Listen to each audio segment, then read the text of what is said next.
A da li ovog poskoka što ste nam pokazali, jel njega gajite da bi uzeli od njega taj otrov koji je lekovit, od kog pravite? Pa vidiš, ja odem u šumu, fatim njega, uzem otrov i čuvam 15 dana i opet uzem još jednu dozu i onda ga vraćam u šumu.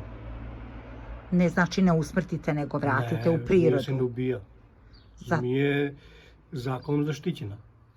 Zna se kazna koja je. Jer zmija je čistač prirode. Ali se ona čuva pod posebnim uslovima, jel? Pa ne pod posebno, ne Čime treba uznemiravati, hranite? ne treba maltretirati, traži mir, tišinu, naš. I to ti kažu kao svaki kućni ljubimac.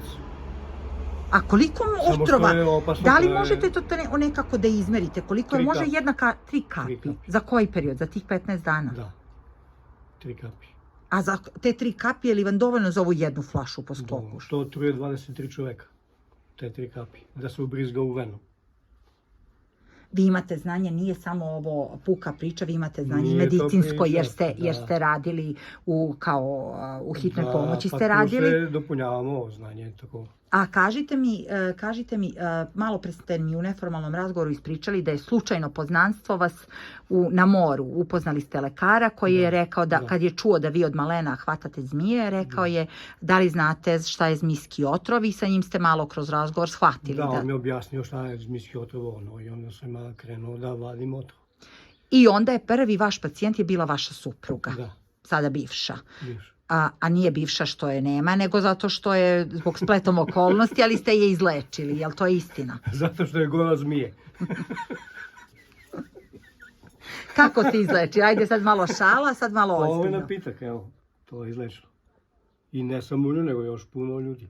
Rekli su ljudi da je prognoza lekarka s kojom ste radili, lekar ili lekarka, Da. s kojom ste radili je rekao da su prognoze loše, da su taj histopatološki nalaz je bio loš, posle operacije, tumora dojke, Da. i vi ste onda krišom napravili taj lek po receptu tog lekara iz Albanije, jel tako? Sam, znači bilo je uspešno.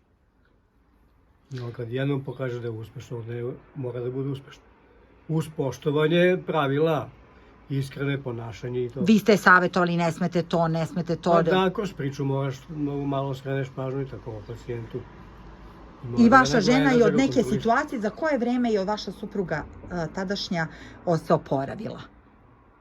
Pa za godinu, dve.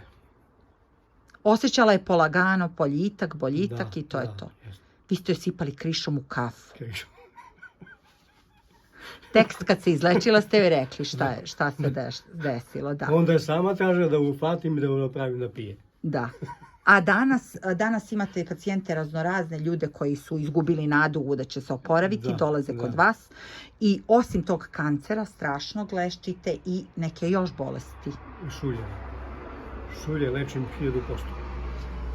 A to se ne leči Uz rakijom. pridržavanje upustva koje kažem. Poskokuša je jedna stvar, to je Poskokuša je drugo, za ovo je kancer. drugo. To je u vidu sapuna i u vidu ulja. Da, I, okej. Znači garantujete oporavak. garantujem. Garantujem. Svakodnevno imate pozive, ljudi vas zovu. Pa imam pozive tako, zmija u štalu, zmija u WC šolju, zmija u strujumer, zmija u hladnjak, zmija u cipelu. A je li vas nekad ujela zmija? Jeste tu, poskok. I? Ali sam izvadio prethodno otrov. Ali ja ne znam koliko ću da izvadim otrov. Da li je ostalo ili nije ostalo, to niko ne može zna. Niste išli kod lekara, niste? Nisam. Pa vi ste u stvari zmije.